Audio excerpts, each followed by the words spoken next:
Hello and welcome to India Business Hour. I'm Shireen Bhan. The headlines that we're tracking for you this evening.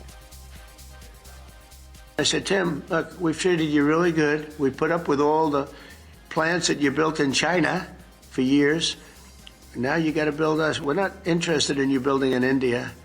India can take care of themselves. They're doing very well. President Donald Trump says he's told Apple CEO Tim Cook that his administration is not interested in Apple building in India. Says India can take care of itself. Adds that Apple is going to be upping its production in the US, but did not provide specific details.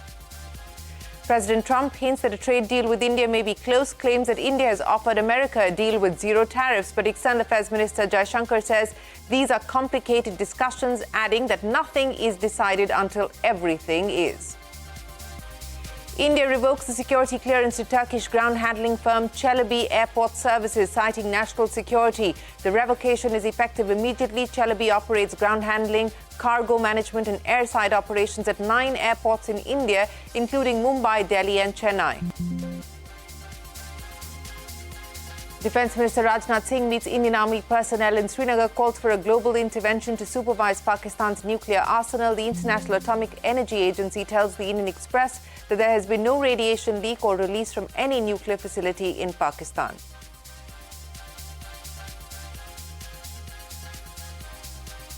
Strong buying in heavyweights and President Trump's hints at a possible trade deal help Indian equities rise to a 7-month high. The Nifty regains 25,000 for the first time since October of 2024. Gold prices continue to fall as trade tensions between US and China cool. The yellow metal drops to a 5-week low in India. Telecom major Vodafone Idea files a fresh plea in the Supreme Court, seeks relief on AGR dues worth 30,000 crores, comprising mainly penalties and interest, argues that the government is handicapped in granting further relief due to constraints imposed by the Apex Court's judgment. The government is now effectively a partner in the company with a 49% equity stake. President Murmu seeks the Supreme Court's opinion on 14 key legal questions concerning the roles and powers of the president and governors. Asks if the court has the constitutional powers to impose timelines for granting assent to bills. President Zelensky lands in Turkey to hold first direct talks with Russia in 3 years, but Putin skips the meeting. Reports say Zelensky may also leave the talks to a delegation. Gaza officials claim over 57 Palestinians, including women and children, have been killed in a barrage of strikes on residential areas by Israel overnight. Reports of Israel planning strikes in the West Bank add to tensions. The Supreme Court reprimands Madhya Pradesh Minister Vijay Shah for his comments on Colonel Sophia Qureshi. Says a person holding a constitutional office should be responsible. Refuses to intervene on a plea by the minister to stay the MP High Court's order that a criminal case be filed against him, but lists the matter for Friday. Let's go straight to the top story this evening. United States President Donald Trump has said that he told Apple CEO Tim Cook that that's Trump, is not interested in the company building in India. Now, Trump's remarks came during his address at the Gulf Cooperation Council leaders meeting in Doha. President Trump was in Qatar for the second leg of his West Asia visit. Trump said that he told Tim Cook that India can take care of itself. Remember, Apple in February had announced that it would invest $500 billion in the United States over the next 4 years, but it's also been hiking its production out of India. First, here's President Trump. I had a little problem with Tim Cook yesterday. I said to him, Tim, you're my friend. I treated you very good. You're coming in with $500 billion, but now I hear you're building all over India. I don't want you building in India. You can build in India if you want to take care of India, because India is one of the highest tariff nations in the world. It's very hard to sell into India. And they've offered us a deal where basically they're willing to literally charge us no tariff. I said, Tim, look, we've treated you really good. We put up with all the plants that you built in China for years.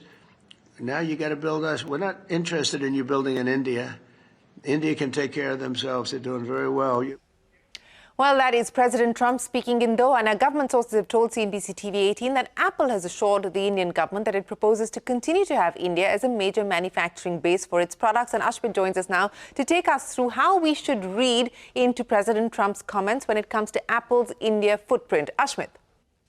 Well, Tim Cook had led Apple is at a crossroads at this moment now. Trump's mega tariffs compelled Apple to look beyond China to manufacturing in India. And today, as Trump tries to crack a deal with China, he's telling Tim Cook not to make in India. Now, recounting a conversation with Tim Cook, Trump claims to have told the Apple CEO, "I don't want you building in India." Trump further said that we put up with all the plants that you built in China for years. We're not interested in you building in India. India can take care of themselves. Now, this comes as a rude shock to Apple. The tech major had hedged against massive tariffs on China by shipping production to India. Now, Tim Cook confirmed this on an investor call on May 1st. He said, and I quote, "The existing tariffs that apply to Apple today are based on the product's country of origin. We do expect that the majority of iPhones sold in the US will have India as their country of origin," end of quote. Now, even without Tim's confirmation, Apple's India blitz was already visible on the ground with increased Apple production. Here are the numbers. In FY25, iPhone production in India soared to $22 billion. That's up 60% on a year-on-year basis. Similarly, iPhone exports clocked a 75% YOY growth, coming in at $17.4 billion. Now, for FY25, now, outside of the national numbers, the iPhone push was also visible at the retail level. In January to March 2025 quarter, Apple clocked shipments of an unprecedented 3 million iPhones. This translates to YOY growth of 23%, which seems even more remarkable when the overall smartphone shipments for this quarter was down by 6%. Now, this has taken Apple's market share to 9.5%. Here's another Apple trivia. iPhone 16, starting at over 70,000 rupees, was the highest shipment model, aggregating to 4% of the total India shipments. Now, this love affair with Apple has led to increased production lines at Apple's two contract manufacturers in India, that's Foxconn India and Tata Electronics. And anticipating a bigger footprint, Motherson Sumi joined the supply chain in August of 2024. Apple was also reportedly in talks with electronics major Dixon to grow India production. Now, all signs pointed towards growing synergy between Apple on one hand and India on the other. So why the shocker from Donald Trump now? Well, here's a possible kicker. Trump's statement comes in at a time when he's looking to mend fences with the Chinese. US and China have signed a 90-day trade war truce. Now, this shocker comes at a time when experts warned about growing Chinese discomfort with industries shifting their base to India. Meanwhile, Indian government sources are more optimistic. They are reassuring that Apple has no change of plans for manufacturing in India for now. Commerce Ministry officials are telling us that companies will recognize value of manufacturing in India and they'll continue on their path. They told us that even Apple's investment decisions will be based on their manufacturing competitiveness. And finally, that modern assembly operations available in India are conducive for Apple's manufacturing plans. Absolutely, Ashmit. Many thanks for joining us. And that is where things currently stand. But of course, a lot of this is a developing story and many moving parts. We'll keep you updated as we get more. And speaking of President Trump, the US president has said that India has offered a trade deal to the US with basically no tariffs. He's reiterating what he said previously as well. In fact, addressing the Gulf Cooperation Council leaders meeting in Qatar, President Trump said that US trade with India is very limited due to high tariff rates. Again, something that he's been talking about for very long. Foreign Minister Jaishankar, meanwhile, has said that the trade negotiations are complex and not final yet. He added that any trade deal has to be mutually beneficial and work for both countries. He said, and I quote, "Nothing is decided until everything is." Take a look. You couldn't do business in India. We're not even a top 30 in India because the tariff is so high, to a point where they have actually told us, I assume you too, Scott, you were working on that also, that there will be no tariff, right? Would you say that's a difference? They're the highest, and now they're saying no tariff. These are very complicated negotiations. They are very intricate. Nothing is decided till everything is. But any trade deal has to be mutually beneficial. Any trade deal has to work for both the countries.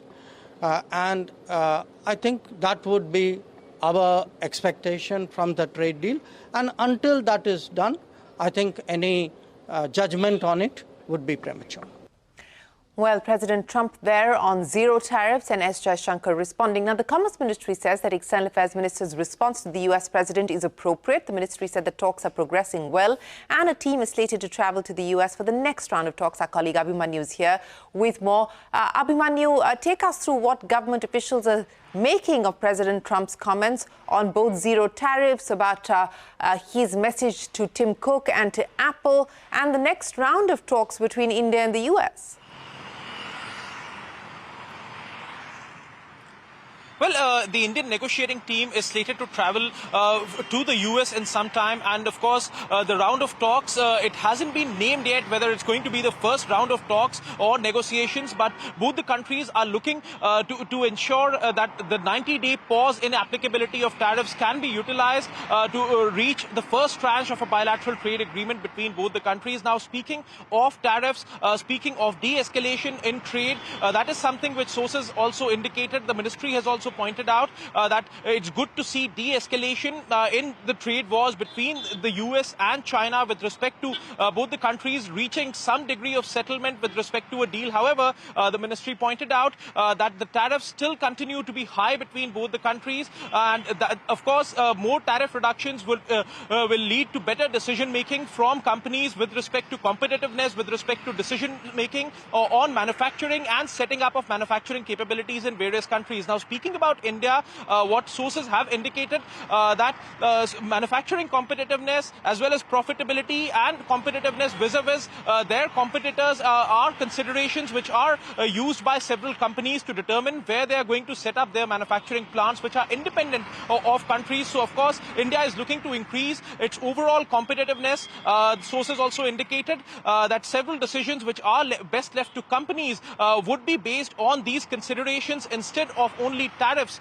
So the word coming in from the ministry is not just about tariffs, it's also about overall competitiveness despite the applicability of tariffs, which of course are expected to come down as the US reaches deals, reaches settlements with various countries, including China and possibly with India in the next few months. The 90-day pause still continues, but it remains to be seen till what extent concessions would be offered by the US, by India, since India's Commerce and Industry Minister Piyush Goyal is also slated to travel to the US shortly, and later for a 4-day visit. The negotiating team is also slated to travel to the US, and they are going to speak to their American counterparts and are going to thresh out several issues with respect to goods trade. Now, what sources had earlier indicated that issues like goods trade would be taken up in the first round of talks, and based on that itself, any further round of talks or any further settlement would be reached.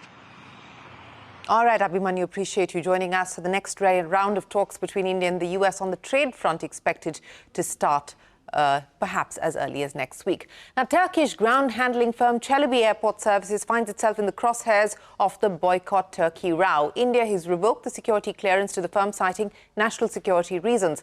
Celaby operates ground handling, cargo management and airside operations at 9 airports in India, including Mumbai, Delhi and Chennai. Madiha is standing by now to take us through the details. Madiha, so this is an immediate revocation of the security clearance. Celaby, of course, operates services across 9 crucial airports. We are given to understand that alternate plans are still in the process of being put in place. The impact and the implications of this move. Right, Shireen, it is definitely a huge blow for Celaby Aviation that is operating in India since 2008. They claim to employ 9,000 employees across 9 airports. In Mumbai, they claim they have 3,000 employees. There were oppositions, against Celaby when they came to India in 2008 at that time by the airport union leaders against allowing a foreign company into India's airport business. But the company was granted all approvals to go ahead. Celaby is a company found in Turkey, but it provides ground handling services in multiple countries. In India, the country operates in 9 airports, including Delhi and Mumbai. The latest action is possibly the first government action against a Turkish company amid wide-scale protests to ban Turkish products and partnerships. The Eknath Shinde-led Shiv Sena faction had demanded an immediate termination of Celaby's contract at Mumbai's international airport. The Sena had demanded that Mumbai airport will cancel the contract in 10 days, and if they don't do, the Sena faction had warned of protests if there is no action taken. Ground handling services include wheelchair assistance, ramps, passenger and cargo handling, warehouse management, bridge operations, and airport lounge management, among other services. Shiv Sena's opposition was based on claims that Celaby is a Turkish company and Turkey has been supporting Pakistan in attacking India, and hence the company should not be allowed in sensitive and high security related places like airports. The BCAS notice calls for immediate revocation of security clearance to the company, meaning their employees won't be allowed to enter the airport. We have been learning from sources at Mumbai and Delhi airport that they're looking at alternate arrangements, as you mentioned, to keep airport services without any disruptions. At Mumbai Airport, Celaby had written to the Mumbai Airport after the Sena objected and asked for the termination. They said that they have 65% of their shareholding, which is the shareholding of Celaby Aviation, belongs to international investors, which are predominantly blue-chip Canadian, American, Singapore, UAE, and Western European investment vehicles. They said that the employees are deputed for operations at airport after due police verifications and thorough background checks. Immediate revocation means their employees won't be able to enter the airport. So we still have to see what happens to the ground handling services that they provide until the airports get back to us. All right, Madhi, I appreciate you joining us. So Turkey's Celaby, which has been in India since 2008 and operating across 9 airports, the security clearance by the Bureau of Civil Aviation stands revoked immediately, and they will no longer be able to provide those services across India's airports. In fact, CII President Sanji Puri, while speaking with me on the issue of whether there should be a boycott on Turkey, had said that the time had come to eliminate economic activities with countries working against India's interests. Listen in. We should certainly reduce or if possible, eliminate economic integration with such countries. Why should I mean, it goes without saying, why should you be creating economic activity for places that are working against national interest? So national interest must come first and foremost. And I'm very happy to see, a lot of Indian consumers in this true spirit of nation first are kind of cancelling their their tourism or the holidays, vacation they wanted to take in some of these countries. That's, I think, absolutely the right thing to do. Why should we be creating economic activity for countries that will work against our interests? That is the CII's point of view. Now, Defence Minister Rajnath Singh making his first visit to Srinagar since Operation Sindur to review security in Jammu and Kashmir. The minister questioned whether it was safe for Pakistan to have nuclear weapons at all. He called for a global intervention to supervise Pakistan's nuclear arsenal. Singh also met Indian Army soldiers in Srinagar and paid his respects to those who died in the line of duty. The International Atomic Agency, meanwhile, told Indian Express that there has been no radiation leak or release from any nuclear facility in Pakistan. This comes days after the Indian Air Force denied hitting Kirana Hills or any nuclear installation in Pakistan. दुनिया जानती है हमारी सेनाओं का निशाना अचूक है और वो जब वो निशाना लगाते हैं तो गिनती करने का काम वह दुश्मनों पर छोड़ देते हैं। साथियों, आज आतंकवाद के खिलाफ भारत की प्रतिज्ञा कितनी कठोर है इसका पता इसी बात से चलता है कि हमने उनके न्यूक्लियर ब्लैकमेल की भी परवाह नहीं की है। पूरी दुनिया ने देखा है कि कैसे गैर जिम्मेदाराना तरीके से पाकिस्तान द्वारा भारत को अनेक बार एटमी धमकियां दी गई हैं। आज श्रीनगर की धरती से मैं पूरी दुनिया के सामने यह सवाल उठाना चाहता हूं कि क्या ऐसे गैर जिम्मेदार और रोग नेशन के हाथों में परमाणु हथियार सुरक्षित हैं? That's the Defence Minister. And Operation Sindur is the new normal for India's stance against terrorism, said the Prime Minister as he reset the terror doctrine. He emphasised the need for greater military self-reliance, calling Operation Sindur a Make in India moment for the defence sector. In a conversation with CNBC TV18, Bharat Forge's Baba Kalyani, a company that has been in the defence sector, said that the Prime Minister's policies have boosted India's defence capabilities and that there is a lot actually happening behind the scenes. Take a look. New age warfare में भी अपनी श्रेष्ठता सिद्ध की। इस operation के दौरान हमारे मेड इन इंडिया हथियारों की प्रामाणिकता सिद्ध हुई। आज दुनिया देख रही है 21वीं सदी के वॉरफेयर में made in India defence equipments, इसका समय आ चुका है.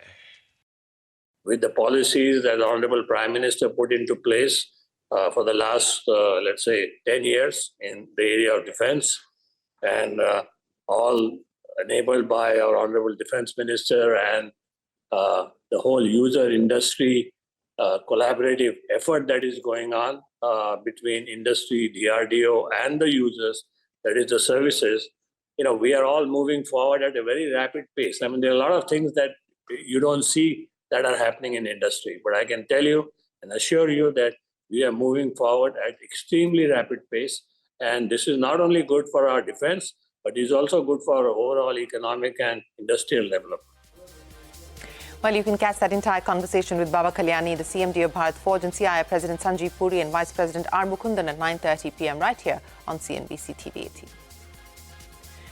Meanwhile, 3 terrorists killed in an encounter in Jammu and Kashmir's Tral region. Officials said security forces launched search operations in the region after getting specific inputs about the presence of terrorists. The operation was underway with forces maintaining a cordon around the region. President Trump has now arrived in UAE's Abu Dhabi for the final leg of his West Asia tour. He's set to participate in bilateral meetings at the presidential palace. Now, before arriving in Abu Dhabi, President Trump signed commitments in Qatar. Qatar Airways signed an agreement to purchase up to 210 Boeing jets. This includes an option of an additional 50 aircraft. The deal will be the largest wide-body aircraft order in Boeing's history. This is also Qatar Airways' largest order. The deal between Boeing and Qatar Airways was one of the biggest highlights of Trump's visit to Doha. He also signed agreements with the Qatari Emir that would generate an economic exchange of at least $1.2 trillion. Mukesh Ambani, the chairman and managing director of Reliance Industries, also met with President Trump at the state dinner. This is the second public meeting between Mukesh Ambani and President Trump after the U.S. presidential inauguration in January this year. Addressing the summit in Doha, Trump said the U.S. was getting very close to securing a nuclear deal with Iran. Take a look. I want them to end up being a great country. Frankly, but they can't have a nuclear weapon. That's the only thing. It's very simple. It's not like I have to give you 30 pages worth of details. There's only one sentence: they can't have a nuclear weapon.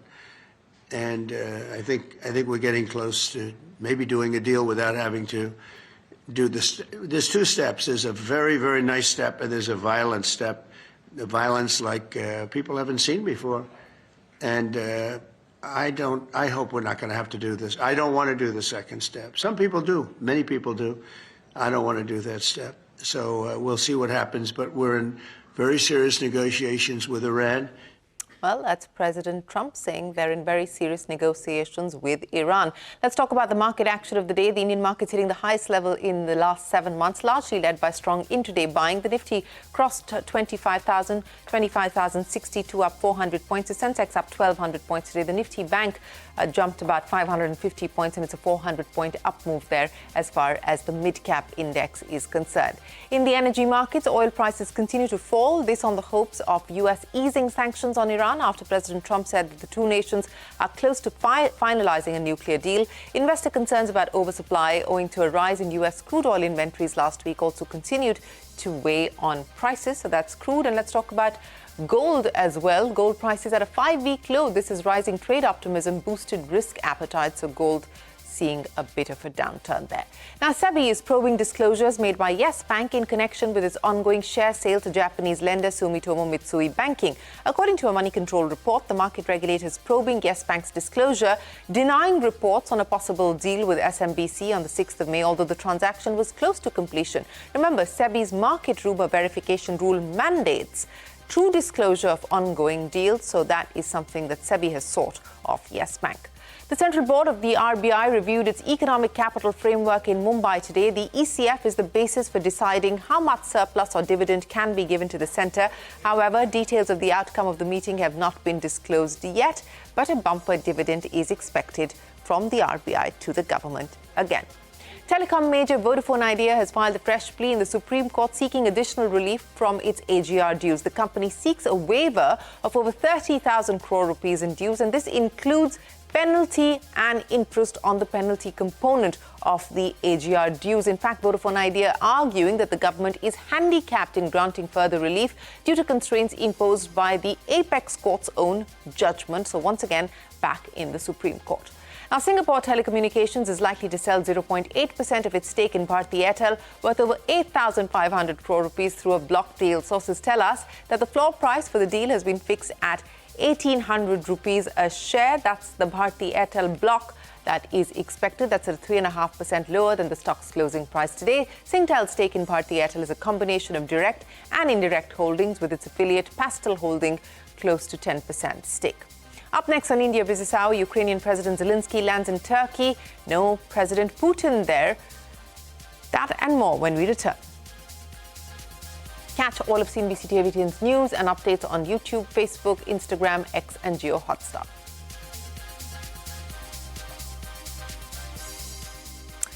Well, the Supreme Court has reprimanded Madhya Pradesh Minister Vijay Shah for his comments on Colonel Sophia Qureshi. The court said that a person holding a constitutional office should be responsible. In fact, the top court refused to intervene on a plea by the minister to stay the MP High Court's order that a criminal case be filed against him for the derogatory remarks that he made. However, the matter will be heard on Friday.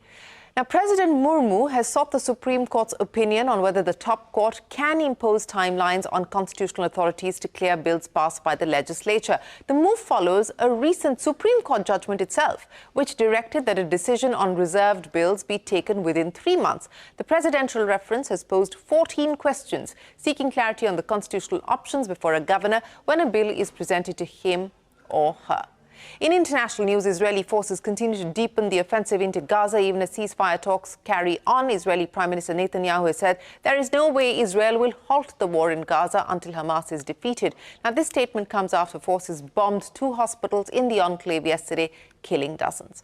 Russia and Ukraine expected to hold direct talks to end the conflict for the first time in 3 years in Turkey. However, Russian President Vladimir Putin has decided not to attend the talks. The Russian delegation led by Putin's aide Medinsky has arrived in Istanbul. President Zelensky criticized Putin for his absence, calling Moscow's delegation a theater prop. Well, with that, it is time for us to wrap up this edition of India Business Hour. But there's a lot coming up for you right here on CNBC TV 18. As you can see, the news is developing thick and fast. So stay tuned to CNBC TV 18 for all the latest developments. For now, thanks very much for watching.